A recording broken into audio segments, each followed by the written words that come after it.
So, my name is Ankit Oberoi, and I'm a co-founder at Innobuzz and more recently at Push-Up. At Innobuzz, we are an IT training company. We provide training programs on information security, programming, and stuff like that. And at Push-Up is a recent startup or a recent venture which is primarily into optimizing ad revenues or the income for publishers, online publishers. Now on to inbound marketing. Before I begin with it, we'll start with a show of hands. How many of you have a marketing background? Okay. And how many of you have used inbound marketing in the past for your business or for your company? Just one guy?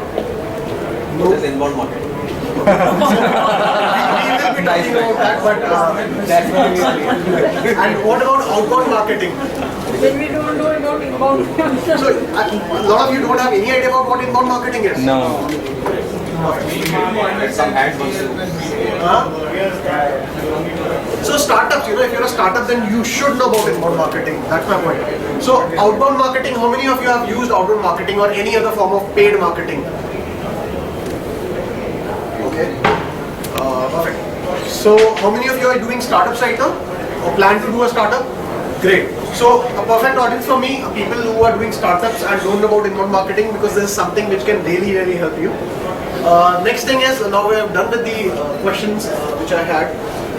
I'd just like to let you know that we at Innobuzz have used outbound marketing a lot. So I come from a perspective where I've used outbound marketing a lot and as well as inbound marketing. For Ad Push-Up, the new venture which I'm talking about, we're only using inbound marketing at this point in time. Now, in order to understand inbound marketing, we will first look at what outbound marketing is, right?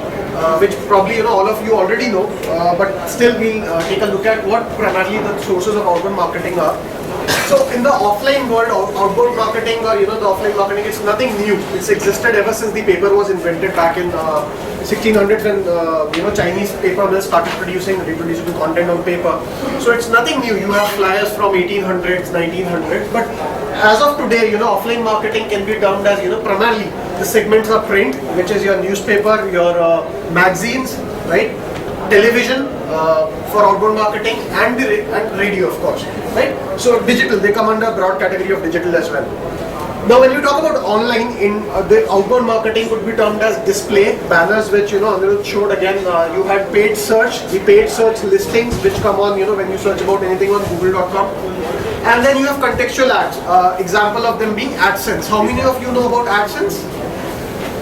Just heard of it. Just have, but these small ads, those ads which come on sites which you browse, right? AdSense publisher partners. So these contextual ads are termed as ads. I'm talking about AdSense here. And then finally the video ads, right? YouTube and sites like those.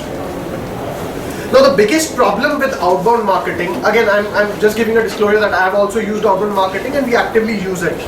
But the biggest problem with outbound marketing is that it is interruption based. It's obtrusive communication, right? So let's go back and check again why it is obtrusive. When you're watching televisions, do you like ads? No, not at all. Okay. Newspapers, you don't open a newspaper in the morning to go through the ads, do you? You want to read the news, right? The news stuff, not the ads. Similarly with radio, don't you hate it when you're listening to your perfect song and then an ad comes in between? More to the television. Right, exactly. On the way to the event itself, I would just switch between channels, when something like this happens, which pretty much everybody does.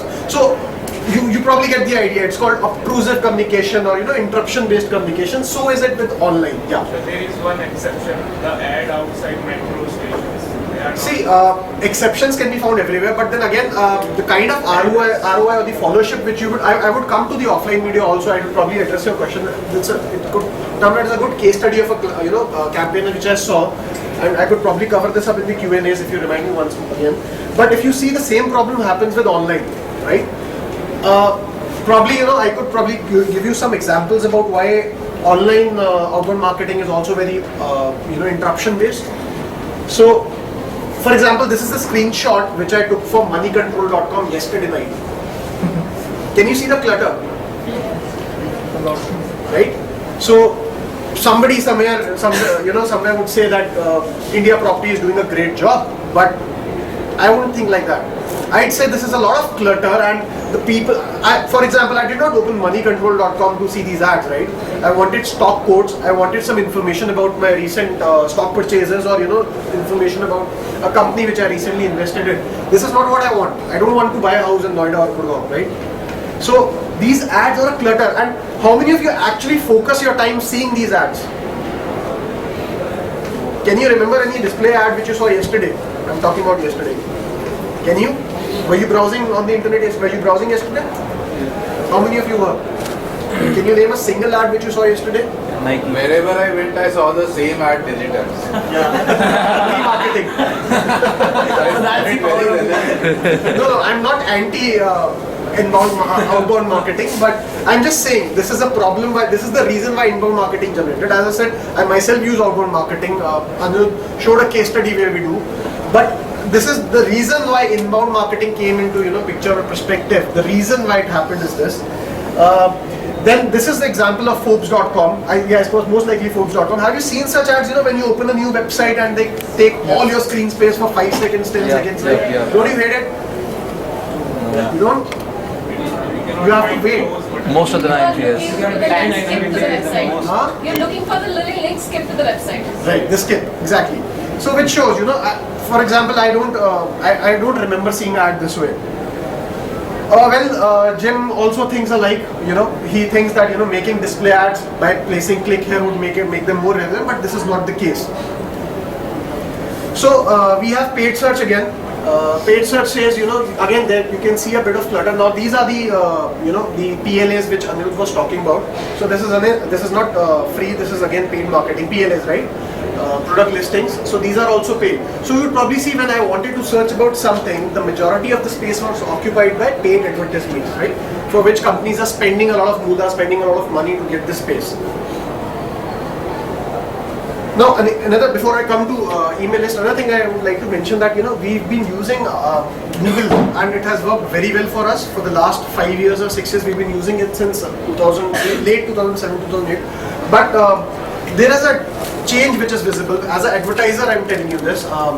Now, what happens is, do you know about Hotwire? This was one of the very first websites which came on the internet in 1994. It was travel website. No, it was a general website, Hotwire. It came in 1994, a very early website. Media website? Yeah, it was a general, publishing website, content website. So basically, this website, Hotwired, is said to have run the first online display banner ad. Right, the first display banner ad on the internet was done by Clickable. This was Clickable by Hotwire. Do you know what was the CTR rate was for that banner? Click through. Do you guys understand what is CTR? Click through rate. Yeah. If 100 people are seeing your banner, how many of them are clicking on it? So what was the CTR rate? Can anybody guess? Any wild guesses? 50% probably. 43%. So the correct statistics is that that banner ad had a CTR of 43%. And do you know what is the average CTR rate right now for display ads? 10%, 8%. So you're saying that 0.1% is the international average. In a country like Finland, it is 0.05. Right? How do you remember clicking on ads? As a country, India still clicks on more ads. You could call it incidental or whatever. But if you go to the West, especially if you're targeting customers, abroad, US, UK, first world countries, you would see that the CTR rates are a little lower, and the cost per customer acquisition is very, very high. So you notice very clearly that the CTRs, the average CTRs are, this statistics was published by DFP. Again, the DFP is owned by Google, DoubleClick for publishers. So they came out with the statistics, and it said that the average CTR rate right now is 0.1%. So the visible decline, you can see, that this decline is pretty much visible from 43% to 0.1%, and it's been going down constantly. So which shows that people are beginning to, it's coming to become more visible that, display ads not working out for pretty much everyone unless you have very optimized and, very well thought campaigns. Similarly, how many of you would accept that you bought email lists? Do you know what email lists are? Yeah. Right? How many of you do not know what email lists are? So So you buy email database, right? Email database, random, आपको 1000 रुपए. I believe email databases are the scourge of the universe. Right. So basically, you know, back in 2004 or 5, if somebody bought a database and sent a campaign, I would still think that probably he might make some money out of it. But right now, if you buy those email databases, they are not going to give you anything. The biggest problem you're going to face is your mails will end up in the spam folder. This is my spam folder, by the way, taken yesterday night again. 6,600 emails. Very unlikely that I'll see your email if you send me a spam mail. But then again, there would be some alpha guys here who would say that मैं तो inbox में mail भेज दूँगा, right? There are certain techniques, certain sort of optimizations which you can do to send the email right to the inbox. It is possible. But then again, I don't think I would relate to your message or your communication or whatever you're trying to sell me if I don't know you. In fact, what will happen is I'll just mark it as spam, and next time Google will know that you are spamming me, right? So again, somebody mentioned, right, you bought some emails, right? Yes, sir. When was it? Half months back. And did it work for you? The silence, I think, tells it. So basically, again, one more thing. It is not legal to send, emails this way. Can Spam Act is there, which says that unless somebody has shown intent, you cannot just spam off to them and send your emails. So, but the point is that buying email list is not very effective. Your mails will most likely end up in the spam folder. But there's one more reason why you should not spam people, because Barney Stinson says so. Right? I think nobody got the humor out of it, but then it's okay. There's one more reason why Barney Stinson says so. There is a bro code. Anybody watch How I Met Your Mother? Anybody's watching it? Okay. So there is the bro code. Alright. So we'll go to the next slide then. Video ads. So you also have video ads. The purpose of showing all these presentations or the images was primarily to show you that outbound marketing is interruption based, right? And as Anirudh mentioned, there's an option to skip ads, and I think if I can remember correctly, all of the ads I saw in the last 2, 3, 4 months, except for one advertisement, was I think I've skipped through all of them when I had an option to. Somebody also asked, if video campaigns have been effective for startups or how effective, video ad campaigns were. But there's a company called Crazy Egg. I don't know if you've heard of it. Neil Patel's company. Neil Patel. Neil Patel, of course. So they have this Crazy Egg is basically a software. So they use retargeting. What they do is they show you their ad, and it's something which struck me when this gentleman asked this question, because this is one example of how outbound marketing worked for them. But then again, for most of the advertisements, unless and until it is a well thought out, well prepared, good creative, used campaigns, it's interruption based. Nobody wants to see that. So the point right now is that outbound marketing is obtrusive, right? And outbound marketing is interruption based. So these are the key points which I wanted to bring forward in front of you, or the problems which most of the advertisers face. Now this would help you understand what inbound marketing is. But before I come to that, I also should tell you that the way people buy today has changed dramatically or drastically from what the way people bought stuff back in 80s or the pre-internet era, right? So if we talk about, let's say we go back 30 years or 20 years, how would people buy stuff?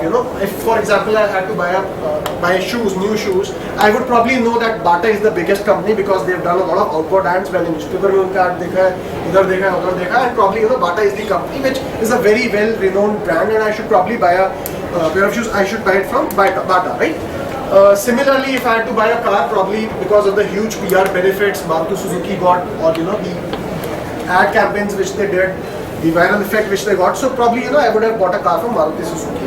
But the way people buy today is very different. Once I have understood my need, once I have understood the desire that I want a new sticker, or if I want a new car or anything for that matter, I would first of all go online and discover options. How many of you actually, before you buy a new product, be it a phone or a laptop, research or spend a lot of time online? Do you? Pretty much everyone does that. So that the drastic change is visible to you yourself. That you would go online, you would discover all the options available, and then you would shortlist. So the second and the third stage are pretty much going together, and this is the point in time where inbound marketers can actually strike the decision-making power of the consumer. So Another thing which you do is your social circle. You ask your friends कि तुमने कौन सा laptop खरीदा था, या I can recall कि I've shortlisted down to, let's say, HP notebook. I would ask my friend because he also bought a HP notebook a couple of years back. So you take social recommendations, you take advice, right? Probably from your friends, close circle or whatever. And you also seek out expert opinions. You probably go onto a blog, right, in which a person is talking about laptops or whatever it is for that matter which you're buying. You probably try to take some expert opinion about it. And finally, you would convert, right? You would buy that thing. So the process is completely different from what people used to, the way people used to buy about 20 or 30 years ago, right? So now what inbound marketing is? Inbound marketing is the process of efficiently attracting strangers. You're talking to or communicating to strangers, and then you're telling them about your brand. Now there are two steps. The presentation which I'm going to show you is slightly different though, but then you're trying to attract strangers, communicate with them, tell them about who you are, what your brand is, what you do, how you're different, and then you're trying to convert them, right? And unless there is some time between the first interaction and the conversion, then you're trying to just stay in touch with them. So what is inbound marketing? The organic search results which you see. How many of you know about SEO? Search engine optimization. Have done SEO? Great. So when you're trying to do SEO, when you're trying to get into those organic listings, you're basically trying to do inbound marketing, right? SEO is a very big part of inbound marketing, again along with content. Social discovery, when people tweet about you, when people share about you, that comes through social discovery. Although inbound marketing is very huge, even affiliate marketing, links in exchanges, and even giving this presentation here can be considered a part of inbound marketing, but we're talking about the main stuff. So in fact, inbound marketing is also synonymous with content marketing, which is when you write blog posts, right? When you're doing even SEO, you want to rank better, your blog post could help you a lot. You have podcasts, you have webinars, infographics, right? There is a website called mint.com. Have you heard of it? Yeah. So they used, although they were not targeting people from India, but they used infographics heavily back in 2008-9, that period, and they got a very huge amount of traffic through their infographics. Even funders and founders. Yeah, so even they're using it now. So natural citations, what do I mean by natural citations? When people actually refer to me, right? So for example, how many of you know about Moz.com? SEO Moz previously?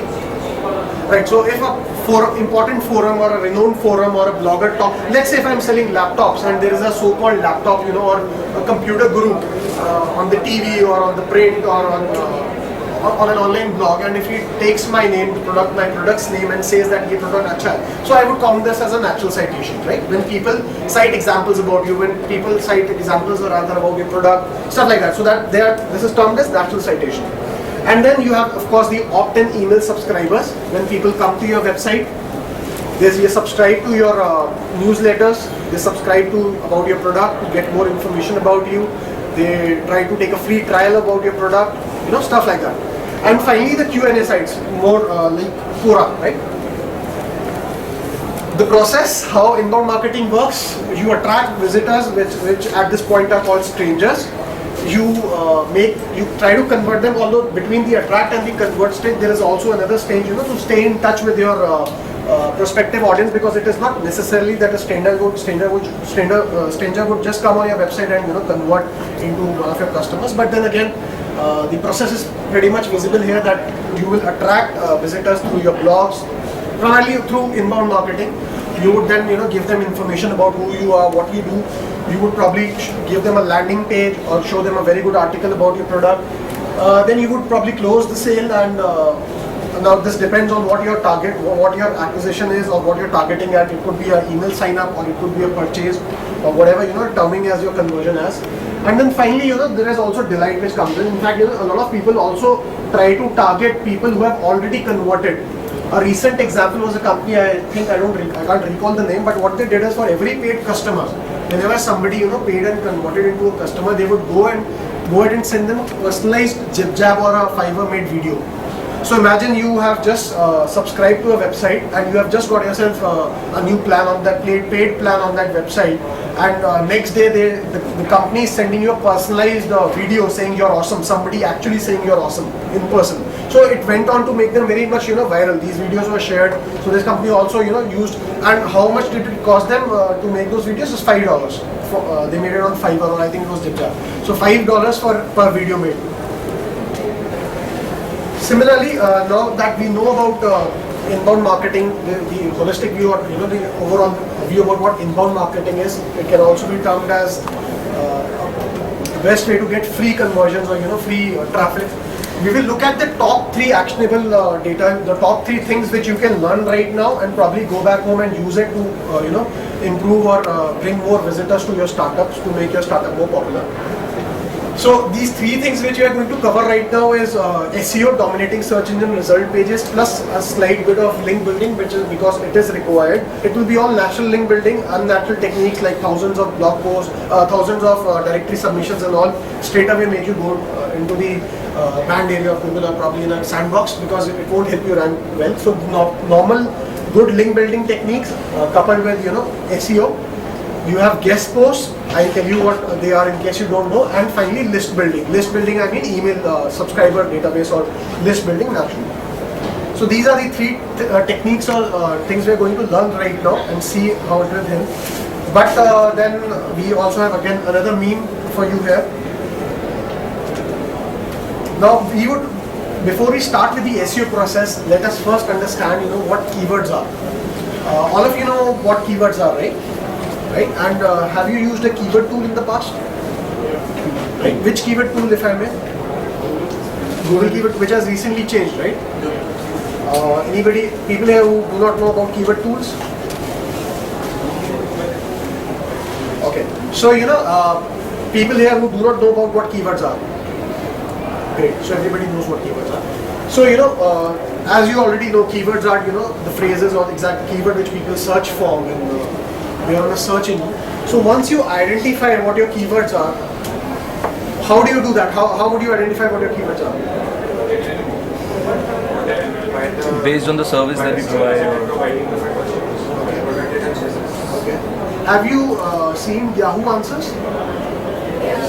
They could be a very good source for you to, because you are not targeting, you're targeting what people are searching for, right? Yahoo Answers could be a very good way of what people actually question online, right? Quora could be a good resource for that, but basically you have to find what people are searching for, right?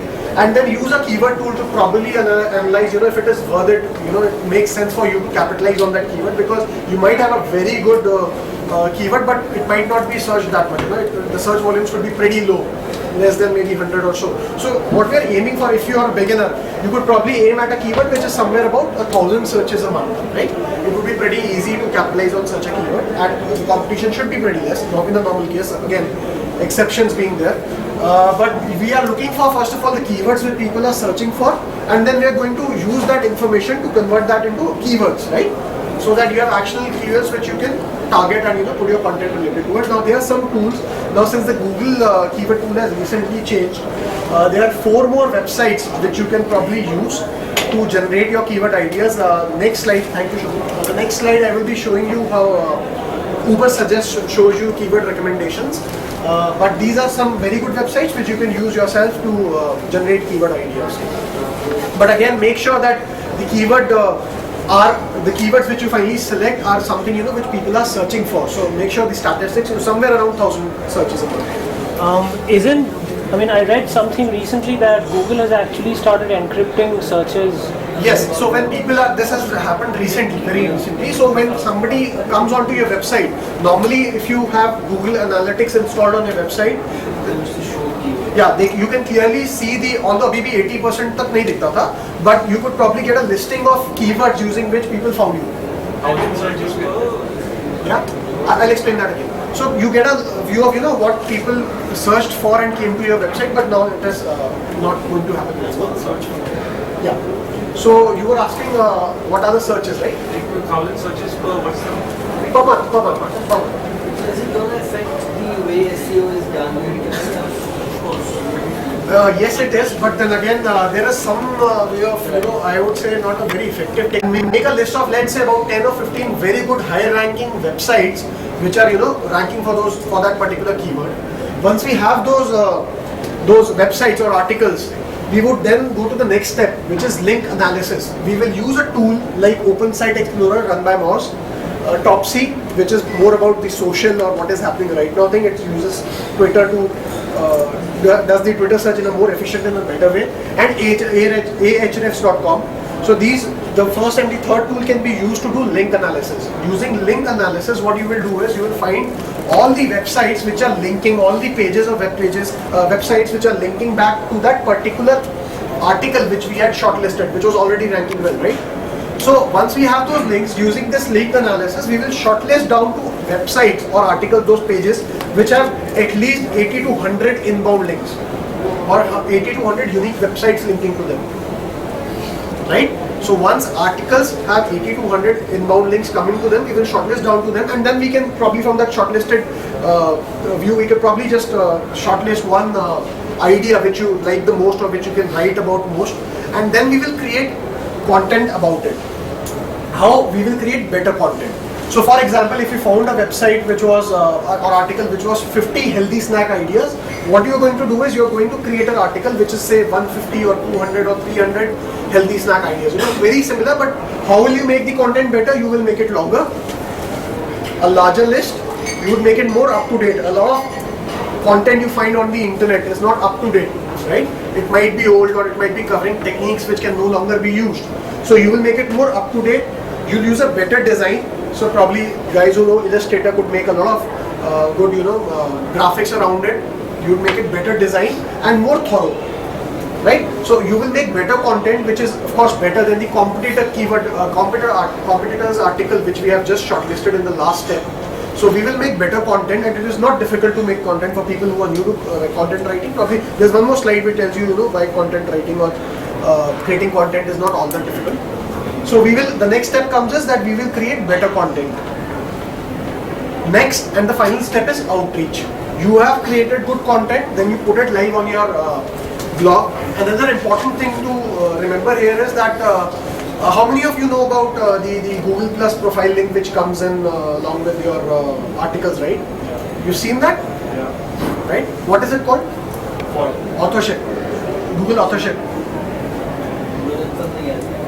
No, it's called Google Authorship. So Google Authorship. So what happens is you use your Google Plus, all of you are on LinkedIn. If he contacted 100 people, 10 out of them gave him a link, right? So it was a very effective way of building inbound links. What was that plugin? And probably Yoast SEO. YOAST SEO.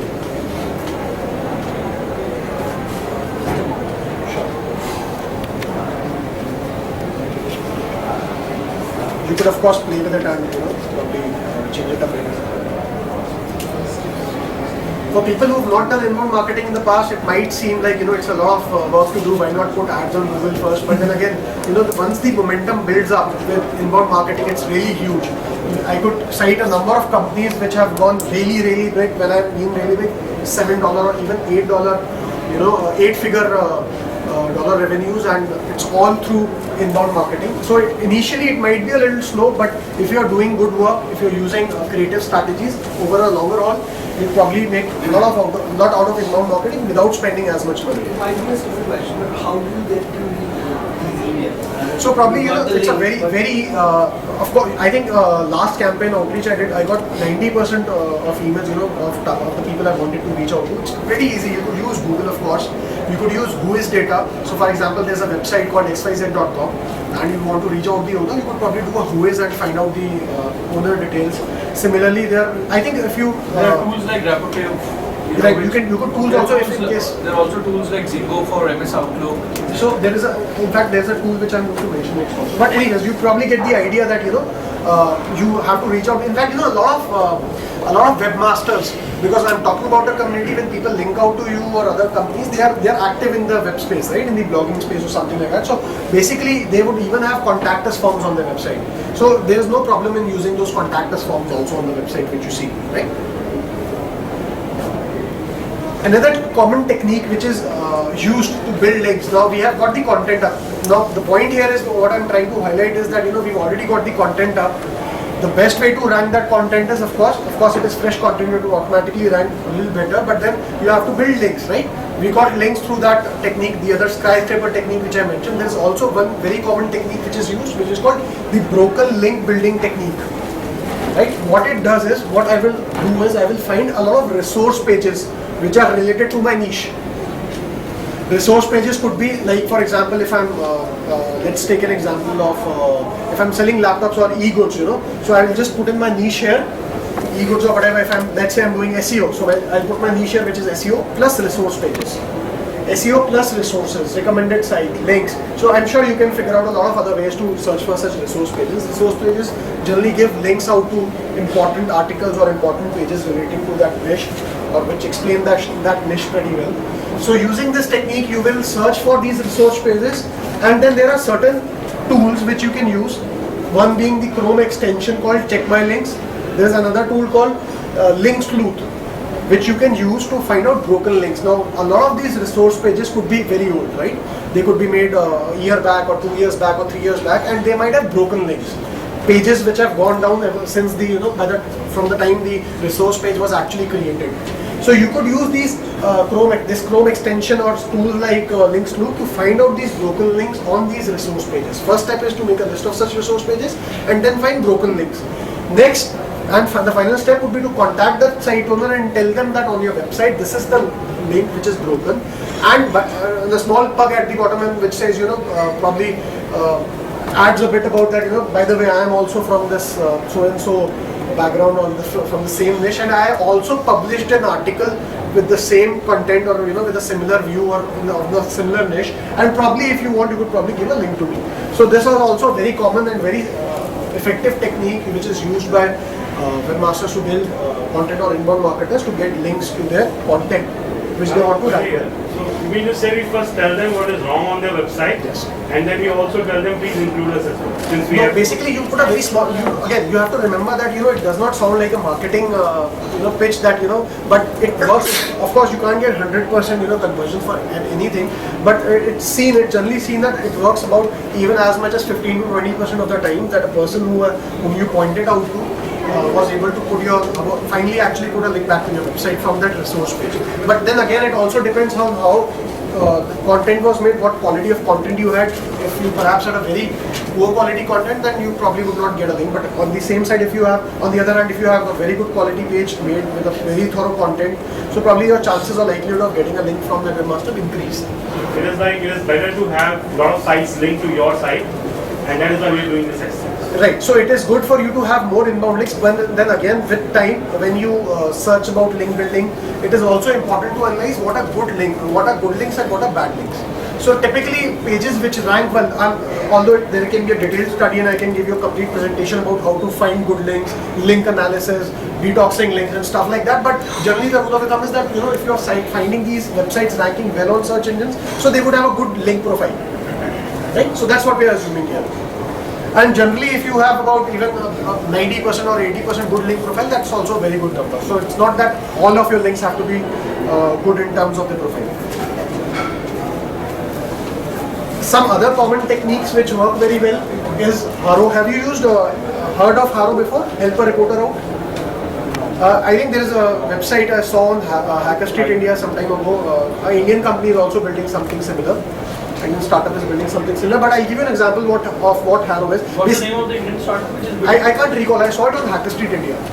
So what Haro does is help a reporter out. What it does is that it charges you $19 a month as a customer, and what it would do is every day it would send you 2 or 3 emails.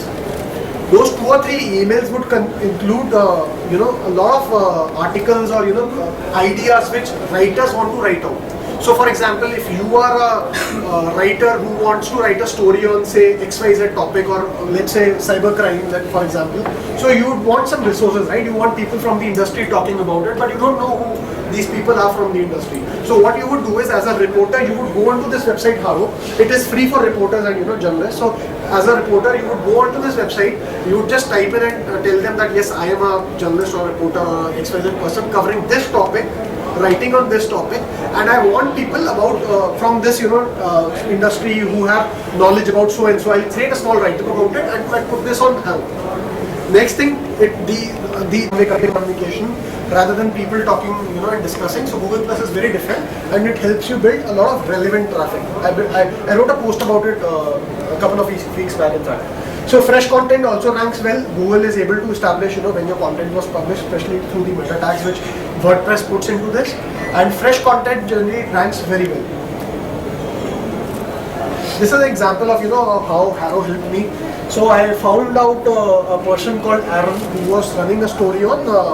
It was about can your car's computer be hacked by terrorists and stuff like that. So I wrote him a very precise reply, and which covered all the technology and how likely it was or unlikely for something like this to happen.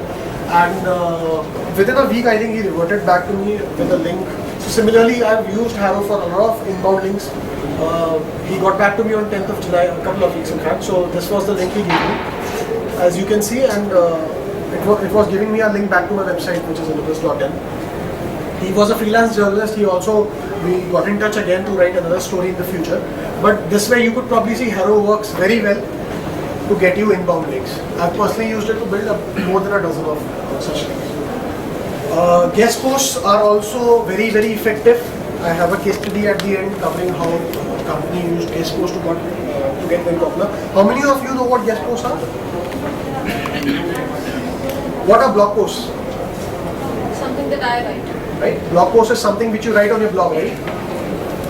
How many of you have a blog? So when you write something on your blog, it is called a blog post, right? Isn't it? Yes. And when you write that content or you put that content on somebody else's blog, it is called guest post. Simple as that, right? So I going on to some other webmaster's website, putting content on that website, and it is called a guest post. That's it. How is guest post useful? What are the advantages? Why guest post should be used? They give you very relevant high authority links. So example, if I'm able to put my guest post on HubSpot or on Moz.com or probably on more websites in my niche, it would really help me. These popular websites, the link from these popular websites would really help me get a good amount of link juice, and they would also help me build authority. Thought leadership, when you are writing on such a website, when you are writing on a website, a popular website about your niche, you start to become a thought leader. Of course, it's not a one-time thing. It takes a lot of time to build thought leadership, years in fact, and a lot of time goes into it, a lot of creative strength goes into it. But then over time, if you continuously push content with good quality on such high-ranking websites through guest posts, it will help you develop authorship, thought leadership. Guest blog exchanges, if I could say that. So for what happens is it would have a listing of guest bloggers who want to put the advertisers basically who want to put guest posts on other people's blog, other websites, and there would be some websites who want guest posts. So they will actually work as exchanges, right? These are some websites which work well. Postjoin.com is currently in beta, but it is a very popular website. It is being used a lot. If you are able to, it's a private beta, so if you are able to get inside the program, it would really help a lot. But these are some websites using which you can also find websites from your niche who are looking for guest bloggers. Then next step is you create awesome content. You create very good content, link worthy or link weight or link magnet for these websites, these guest posts. Make sure these websites which you check are something which you really want to put your content on. How would I do that? Is I would go again to the website which I mentioned previously, OpenSiteExplorer.com. I would go to that website. I would key in the website name and find out what their page rank is, how many inbound links they have, and more importantly, domain authority. There is a term called domain authority made popular by SEO Moz, or now termed as Moz. And what it does is basically it gives you, I think this could be a very good way of judging how capable or how good a website is for you to put a guest post on. So for example, if a website is less than DA30, DA25 and below, I think it should not be, you shouldn't take a lot of time making a very good guest post for it, because the link would anyways have no or very little value. Similarly, websites with domain authority above and 50 and above would be very good websites. Websites with 80 and above are like, you won't find a lot of such opportunities, so you should definitely create very, very great content or awesome content for such websites. So again, how to create awesome content or great content? Make sure you understand your target audience first, right? The very first step is to understand your target audience. Second step is scannable content. You know, a lot of people don't actually read your content, they scan through it. I'm sure when you consume your content, you pretty much do the same, unless you find something very, very attractive or very, very engaging, you probably scan through it. So make sure you choose your list, create lists, you choose your subheadings wisely, you put a lot of pictures and you get straight to the point, because people don't want to spend a lot of time reading a very large post which talks about a very basic concept, right? So make sure your content is scannable. Second thing is you should be able to put actionable insights, right? By actionable insights means you're actually putting something which that person can go back and use immediately on an immediate basis and benefit from it. You should make your content more shareable. The social value comes in, and again it adds to your authority also. The title is very important. In fact, you know, many a times I've seen that I wrote a post in about a couple of hours, then I spent a day, 2 or even 3 days finalizing the title for it. A title plays a very, very important role in deciding how popular your blog post will become. And this is not a practice which only I use. You would see pretty much every good blogger talking about the same thing, that they spend a lot of time deciding what their title is going to be, because this title decides if you are going to get a lot of traffic or not. Right? Content frameworks. Before you even start writing your content, make a framework about it. See how you are going to structure your content, because a lot of thought process goes into the writing part is easy. Coming up with the structure is more important and time consuming. So when you create content, make sure you come out with a framework first. See how the flow goes in. Flow will go into the complete structure of the post. In fact, Anirudh once mentioned a very interesting thing with me. There is a way of creating content called the snowflake technique of creating content. So I'm sure in the Q&A he could probably talk more about it. You have, again, the data which you provide should be statistically backed. You don't want a situation when you say something on your blog and later on it is found out by your readers that what you were telling was absolutely incorrect, right? It would greatly affect your authorship and the reputation which you have created online. And finally, create stories where applicable, right? If you are creating a story about your post, it's going to work very well. Even I've seen articles which created stories, they ended up being even 2,000 or 2,500 words or even more than that. But I ended up reading them till the last word, because they created a compelling story, right? Which is what everybody likes. Finally, we come to the third key takeaway from the session, which is list building. List building, again, I mean email lists. Building an email list is very important from day one. Anybody you would talk to today, a popular blogger or webmaster, he would say that if they would have learned about building lists before they actually started work on the blog, it would have really helped them. Because whenever you start a blog, make sure that you are collecting emails. Ask people to subscribe to your newsletter. How you will do that, we'll see that in an example. But an email list would be basically people who already like your content. So why would I subscribe? I'm sure a lot of you would subscribe to newsletters, right?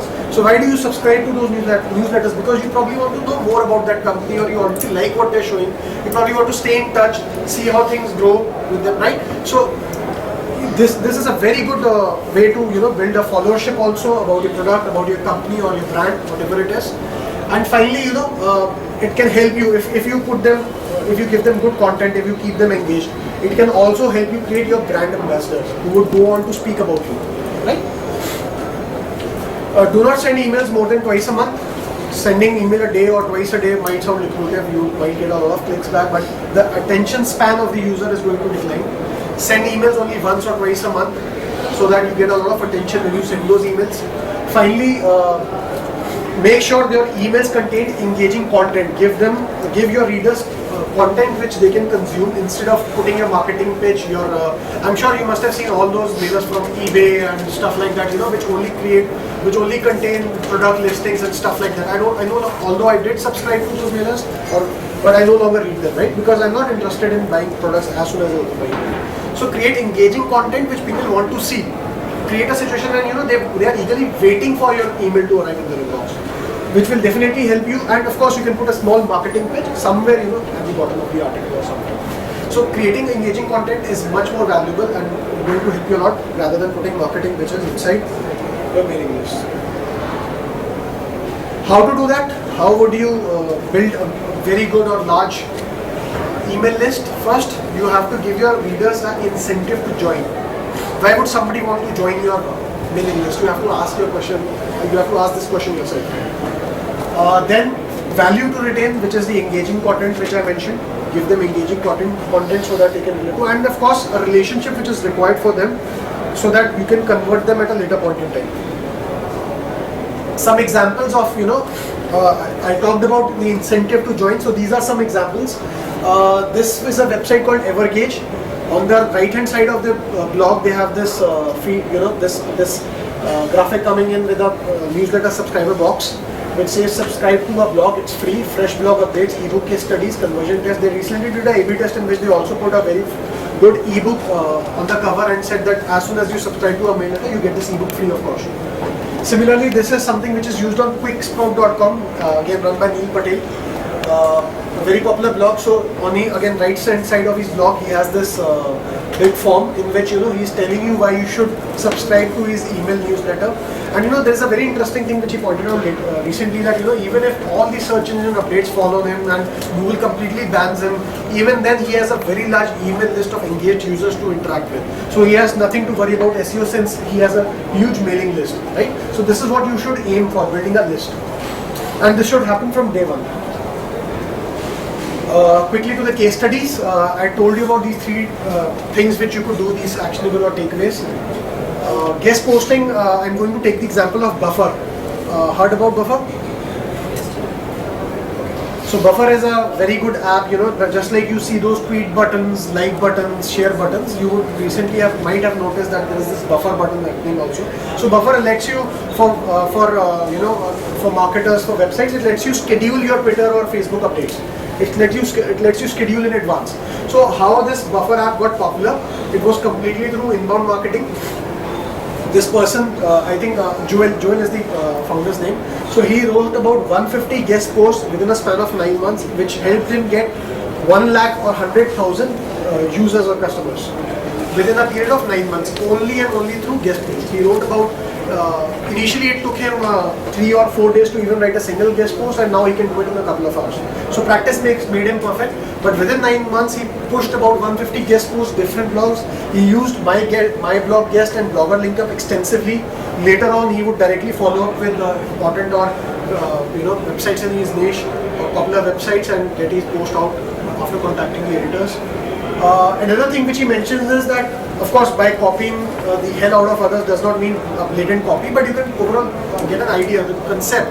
He clearly admits that he is fine with copying the content, or the concept rather, of the post, and then creating better content about it and putting that in a guest post, right? And finally, it helped him develop a very strong relationship with a lot of prominent bloggers. These bloggers later on gave him a lot of natural citations. Like, for example, I'm talking about this person, this company in my presentation at this point in time is a perfect example of natural citation. Articulate is an e-learning authoring software you might have heard of, or maybe not, but again they also used inbound marketing to create a very large community of their brand ambassadors, and they use primarily now this community consists of more than 1 lakh users, and it primarily contains tutorials, forums, blogs, and Now the biggest advantage which they have is user-generated content. Now they no longer have to push content on their own. These hundreds of thousands of users or lakhs of users are creating content which the crawlers will crawl and will help them rank better. Which is why you find forums ranking very high on search engine rankings, and a lot of traffic going to popular forums. So this user-generated content is really helping them a lot. So I think again the case study of Quicksprout, which can be seen. Quicksprout is the same blog which I took an example for the email newsletter box. And recently Neil Patel published a couple of big guides, as he calls them, on SEO and content marketing. So they were 40,000 word big guides, which he created, and it really helped him get a lot of traffic. To be precise, he got about 3.5 lakh visitors, 8,400 email opt-in sign-ups just by putting those 40,000 word guides. Again, a lot of time went into creating them, a lot of research, a lot of I think he did not create them here, he hired writers to do it, but probably creating them was one of the best ideas which he came up with, and he used them to get a lot of traffic and bring it their way. Some things which he kept in mind was that the coding was responsive so that the content could be seen on all the websites, on all the devices, mobiles, desktops, laptops, and the design was very important. He spent a lot of time designing or hiring a designer to create it from Dribble. And of course, collecting emails is something which you should remember. Whenever you push out content, collecting email is very important for you. So I guess I'm done with the presentation. If you have any more questions, my email ID in case you want to make it. Are we going to have a Q&A? Yeah, so that was wonderful. Thanks. And